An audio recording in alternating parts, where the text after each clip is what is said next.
தத்துவம் வேதங்கள்ல இருக்கா அப்படின்னா வேதங்கள்ல வேற அணுகுமுறை. ஆனா இங்கு நாம பார்க்கக்கூடிய அணுகுமுறை இன்னும் ஆகம அடிப்படைக்கு உள்ள வந்துடுறோம். இன்னும் நுட்பமா போறாங்க. இன்னும் அந்த அந்த பாத்தீங்கன்னா டெப்த் சைக்காலஜி இன்னும் ஆழமா கொண்டு போறாங்க.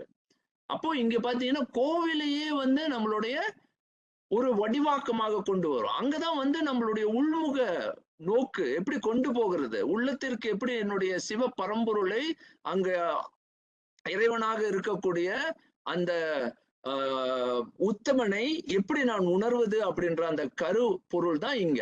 இது பாத்தீங்கன்னா இந்த முறையிலேயே வந்து விநாயகர் புலம், முருகர் புலம் அப்படின்னு பிரித்து இவை இரண்டும் சிவமூர்த்தங்களாக உருவாக்கி அங்கே வந்து விநாயகருடைய ரைட் பிரெயின், அதாவது முருகரை வந்து லெஃப்ட் பிரெயின்டா மாத்தி இந்த கருத்தை பாத்தீங்கன்னா முருகருக்கு வந்து காரண காரியம் கொசாலிட்டி திங்கர் இதெல்லாம் பிறகு ஆழமா விரிக்க போறோம். ஆராய்ச்சி அவர் வந்து ஆய்வு செய்வார். அதனாலதான் வந்து பாத்தீங்கன்னா மயில் மேல ஏறி சுத்தி உலகத்தை சுத்தி வருவார். இவர் அம்மையப்பரை சுத்தி தன்னுடைய அதாவது சிங்க்ரோனிசிட்டி அப்படின்னு சொல்லுவாங்க. இமேஜினேஷன், ஞாபகம், குவிப்பு சக்தி, ஒருங்கிணை, ஏன் விநாயகரை முன்னெடுத்து செய்கின்றோம், இதற்கு எல்லா விளக்கமும் இங்க வந்துடும். அப்ப சந்திரக்கலையை தூண்டும் பொழுது ஏன் விநாயகரை முதல்ல எடுக்கிறோம் அப்படின்றதுக்கு காரணம் தெரிஞ்சிடும் நமக்கு. இதெல்லாம் என்ன விளக்கம், ஏன் கோவில் கட்டமைப்புகள் ஏன் இப்படி அமைக்கப்பட்டிருக்கு, ஏன் ஆவு அமைப்புல விநாயகர் முருகரை அங்க வந்து முதல்ல அமைத்து அங்கே கருவறையை சுற்றும் பொழுது அதற்கு முன்பாகவே பாத்தீங்கன்னா 2 நிலைகள்ல இந்த கோவில் கட்டமைப்பு இப்படி அமைக்கப்படுகின்றது அப்படின்னு. அதாவது இரு பிரெயின், அதாவது இங்க பாத்தீங்க அப்படின்னு சொன்னா ஆலிசெங்டம் டேட்டி சிவலிங்கா அப்படின்ற அந்த கருத்தே வந்து இதுல முக்கியமான இதுல சொல்லியிருக்கேன். ஆகம கோயில் அறிவியல் உயிர்களின் உயல் உண்மையை எக்ஸிஸ்டென்ஷியலிசம் கோயில் உல நுதல் உந்துதலின் டெம்பிள் சைக்காலஜிக்கல் ப்ரொஜெக்ஷன். இதுதான் temple psychological projection. Temple able to bring the depth psychology into being. ஒரு ஒரு ஒரு கோவில் ஒரு மனிதனுடைய உள் ஆளறிவியலை கொண்டு வரும். இது பிறகு இன்னும் ஆழமாக சிந்திக்கவிருக்கிறோம்.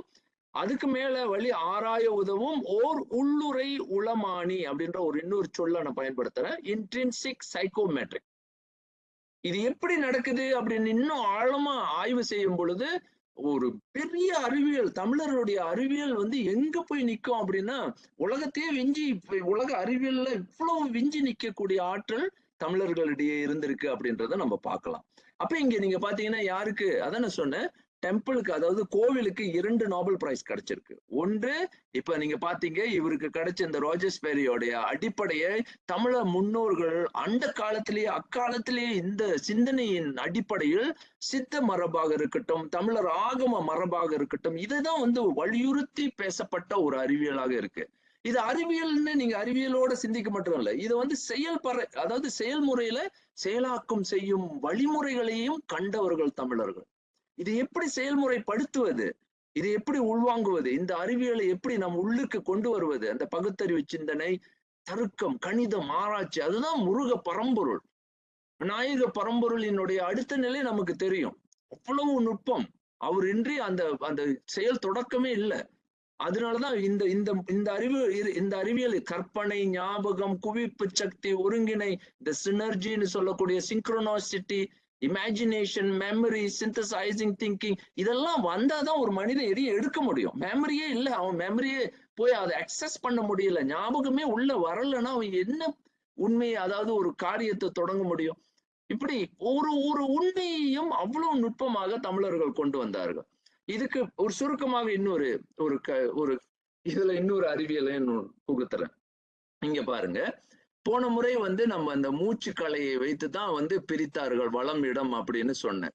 இது நிச்சயமாக சித்த மரபு தெரிந்தவர்கள், இந்த வாரசரம் சர அறிவியல் நன்றாக உடையவர்களுக்கு இந்த அறிவியல் வந்து ஒரு தெளிவு. ஆனா இங்க நீங்க கவனிக்க வேண்டியது ஒரு முக்கியமான நுட்பம் இருக்கு. 7 நாள் சுழற்சி அப்படின்றது இதுல இருக்குன்னு சொன்னேன், அதோட முடித்துட்டேன். ஏன்னா இன்றைக்கு ஒரு பெரிய நுட்பத்தை இதுல காட்டுறேன் பாருங்க. திங்கள், இங்க பாருங்க, இடம் சந்திரகலை. அடுத்தது அறிவன், வெனஸ்டே, அதாவது புதன் அப்படின்னு நம்ம டேல பார்க்க முடியாது, தமிழ்ல சொன்னாதான் புரியும். திங்கள் சந்திரன், அறிவன் சந்திரகலை, வெள்ளி சந்திரன், சரியா?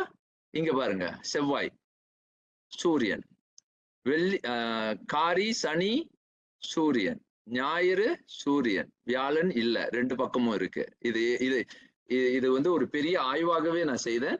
இப்ப பாருங்க இப்ப என்ன நடக்குதுன்னு.